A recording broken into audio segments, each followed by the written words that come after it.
Hi everyone, Rajee Narinesingh here, transgender activist, author, and actress. So, about 2 days ago, I posted a video online sharing about an experience that I had. I was a part of a program that happened to be predominantly an African American audience. And I was saying that I felt that there was a disconnect between me and the audience. Listen, I have to call a spade a spade. I call it as I see it and feel it. And there was a disconnect. Now, of course, there were some people there that connected with me. But I'm just saying the overall vibe that I was feeling is that they weren't feeling me, honey. Now, I have so many wonderful followers, fans, and supporters around the world, and many of them are people of color, and many of them are African American folks. But for some reason, this African American audience was not feeling me. And I started to, question why that was. So, anyway, when I posted the video, there were a number of people that felt where I was coming from. They could understand how I felt, and it was resonating with them. But of course, when you post something online and you have your opinion and your comments about it, there will be people that for whatever reason don't get it or they're not feeling it. Not so much. And so there were those people too. And because of that, I think I needed to expound upon the topic a little more. So here I am, hence this video. Okay, so first I said that, these people just weren't my audience. Not everyone is going to connect with everyone, and they just weren't my audience. I mean, everyone has like a fan base or an audience, and like let's take Joan Rivers for instance. Oh, God bless her soul. I love Joan Rivers, and she was such a talented comic, very successful with a huge fan base. I'm sure many of which were African American. But you wouldn't have seen Joan Rivers going to a black neighborhood and performing at a black comedy club. Probably not. I mean, that just wasn't her audience. So you kind of get where I'm going with this. But anyway, I started to speculate why these African American people weren't connecting. And I mentioned about the fact of me being multiracial. So I know there's people out there that are thinking, well, if you're claiming that, then you're separating yourself from a particular group. Let me tell you, from a very young age, my sister and I connected with the fact that we're multiracial. And I recently did an Ancestry.com test to kind of get the breakdown. 51% Asian, 24% African, 21% European, and 4% Pacific Islander, Polynesian. So, anyway, we didn't get the fact that we were multiracial so much from our parents. We got it when we got out into school. The harsh reality of race became extremely evident. I remember first, second grade, the African American kids coming up to me and saying, why do you look the way you look? Why is your hair like that? With an attitude. And I'm looking at them like, that's a dumb question. Like, I just look this way because I look this way. What are you talking about? And the name calling started, like Mud and Zebra and Hackreed and Wannabe. And I remember going home to my mommy, my loving mommy, and saying, Mom, these kids are calling me these names and they're asking me what I am. And I'm looking at her and she looks back at me and she says, the next time a kid asks you what you are, you tell them you're a human being. My mom's so good with the positive, loving messages, and profound too, because that statement is profound but yet so simple. Well, I really wish race could be that simple. I mean, because the reality is, based on here in America, the history of this country and race, I mean, there's still a lot of issues that we have to deal with going all the way back from slavery. So oftentimes, race isn't a simple thing when we interact with each other. We'd like to hope it would be and, live our lives that way, but oftentimes it isn't. So, okay, so anyway, I'm thinking race, and I'm like, well, I had a girlfriend actually some years back, and we were talking one day, and she had made a comment about East Indian culture, and it was incorrect what she said. So I said to her, no, girl, this is what that means. And then she looks at me and she's like, why do you always talk about your Indian side? Why don't you talk about your black side? You're black anyway. So I looked at her and I said, okay. I said, the reason why is because I grew up with an East Indian father from the island of Trinidad who followed the Hindu religion. This is a man that I grew up with, and he impacted my life. And besides, you're African American. I don't need to explain African American culture to you. But if you made a comment about East Indian culture and I knew it was incorrect and I had the information, why wouldn't I share that with you? That's what I. So, anyway, the whole thing about, one drop of black blood and you're black. Okay, well, I kind of get it. But then, can we really make a blanket statement like that? Can we really? I, that one drop law was from slavery times. Okay, so are we like moving past slavery, or are we still like holding on to some of the things from slavery and letting some go? Like which is it? Like which is it? Can't have it both ways. I mean, really. And so, well, I guess maybe some people do have it both ways. But take this example. I know it's going to be a little corny, but you go in the kitchen, I go in the kitchen and get you something to drink. I get a glass, I pour milk, and I hand it to you. It's milk. I go in the kitchen, I get you a glass of Coca-Cola. I give you the glass, it's Coca-Cola. But if I go in the kitchen and I get a glass and I pour a quarter of milk, a quarter of Coke, a quarter of orange juice, maybe a little water, a dab of cranberry, and I take it to you and say, oh, here's some Coca-Cola for you. You're going to probably look at me and say, well, I taste the Coke, but there's some other things going on there. All right, so DNA is one thing, but really I think it's more about culture.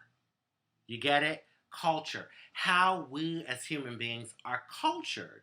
The country that we're born into, the community that we belong to, the family unit that we're a part of, all of that plays a part in who we are. Okay, so Rajee Narinesingh, African American woman. Okay, but how many African American people can say that on Sunday they watched Indian movies with their dad? How many African American people can say at family functions and events they dance to Indian music? How many African American people can say that every other day just about they had Indian food as a staple? Indian food was a staple in their house growing up. How many African American people can say that they went to see their father play cricket on the weekends? Cricket's an English game that's not only played in England, but other places around the world. Places that England had, actually, and the game of cricket was influenced there. And so, yeah, my dad was a cricketer. I mean, the list goes on and on and on. What I'm trying to say is that we all have our own unique, individualized experiences that make us who we are. Now, I'm sure there are people out there that can say those things and can share those experiences with me. People that have an Indian parent, even African American people that are half Indian. But I mean, the population I'm sure is small. So my experience is unique, and when you see me, you see all of that experience that I bring to the venue, the table, that I bring, that I give. And so, anyway, that's the thing about race. And let me tell you, in school, these kids hounded me so much about race and also my femininity too. They had me thinking I was so ugly. I mean, I thought I was the ugliest kid ever because of the way they acted about how I look. And, well, judge for yourself. This is me. Yeah, innocent me. My dad kept my hair short because if it grew out, people thought it would think I was a girl, and he wasn't liking that. Well, little did he know, I was a girl. Well, actually, I think he did know. But anyway, yeah, this is me, and so I just wasn't looking like I guess the average or the typical African American kids were looking at the school that I went to. So anyway, yeah, race, I thought maybe that's why they didn't connect. But then I thought, well, maybe it's the fact that I'm a transgender woman, male to female. And it was an LGBTQ audience, but we in our LGBTQ community have certainly had our issues with one another. And transgender people, we were at the bottom of the totem pole for many years. It's gotten a lot better now, but we still have issues. So maybe that's what it was. And let me tell you, the audience was predominantly black gay men and black lesbian women. And when I tell you some of those women there, those lesbian women were straight up dudes. Those studs that were there, honey, please. But it's a double standard because let me tell you, no offense to the studs and the masculine women out there.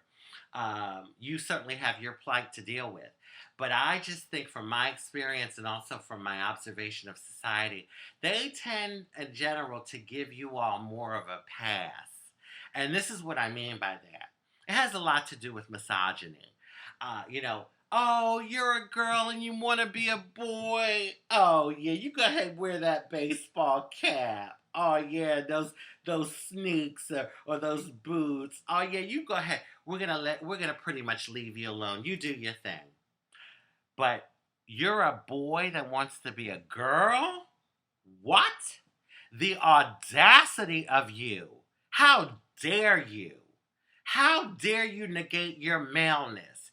You are just, you're just a disgrace.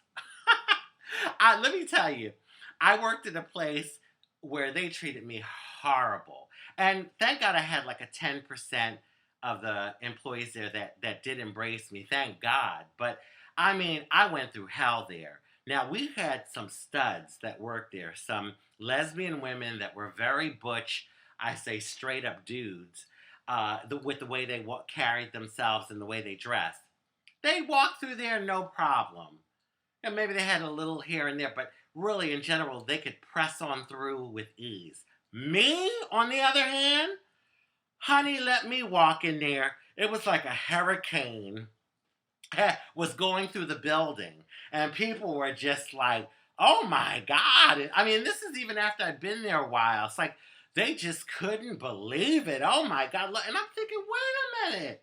These studs, these lesbians are the same thing I am, just the opposite. Female wanted to be male. And y'all are okay with them, but me, y'all are giving me hell. Anyway, there's certainly a double standard. It really is. And, hypocrisy, that's what I call it. But, so I thought maybe it's that. And then I thought, well, maybe, I'm a northerner. I wasn't born in the South and raised in the South, so I have that northern vibe. I commented about the fact that I am from Philadelphia, and I grew up in a pretty nice neighborhood of Philly. And in my neighborhood, there were Jewish families and families of color, and middle to upper class families of color. Many of them, didn't, it wasn't like about that whole black per se black thing, because it was like more of a mixed community. I mean, of course, people were proud of who they were, but it's just you didn't get that kind of vibe, or it wasn't the thing that was fixated on so much. Okay, there was a girl that commented to my video, well, a woman, African American woman, and she says, Rajee, I don't understand with what you mean by hood. Oh, really, honey? You don't understand what I mean by hood? Really? You don't understand that? Come on. I don't want to hear that crap. If you're African American, and even other groups here in America know what people mean when they say the hood. Okay? And I said that I didn't grow up in the hood. I grew up in Philadelphia, in a nice section of Philly, and it wasn't the hood. Just about every city has an area that's considered the hood. But let me break it down for you, just, in case you don't know what I mean. I'm going to try and make it clearer. What I mean is, I didn't grow up in the ghetto. Okay? I did not grow up in the ghetto, and I don't have a ghetto mentality. Now, mind you, in my neighborhood, there were some people that had ghetto mentalities, even though they lived in that nice neighborhood. But because it's a mentality. And you don't have to necessarily be black to have a ghetto mentality. You can be any color: white, Asian, Hispanic, any color: Asian, white, Asian, Hispanic. Anyone can be, anyone can have a ghetto mentality. Also, you can be born in the ghetto and raised in the ghetto, and because of your family unit taking care of you and raising you up correctly, you don't have that ghetto mentality. So it's a mentality. It's not a race. It's a mentality, and that's what I meant by the hood thing. That hood edge. That ghetto edge. I don't have that. A lot of African Americans do, and And so anyway, I speculated about that. I thought maybe that's the reason. There was a guy that commented saying, an African American guy, after watching your video, Rajee, I can see that, you seem to be quite insecure. Really? If you want to calling out people on their shit insecure, go right ahead. Go right ahead. But that's what I'm doing. I'm calling people out on their bullshit. Okay? Because that's what it is.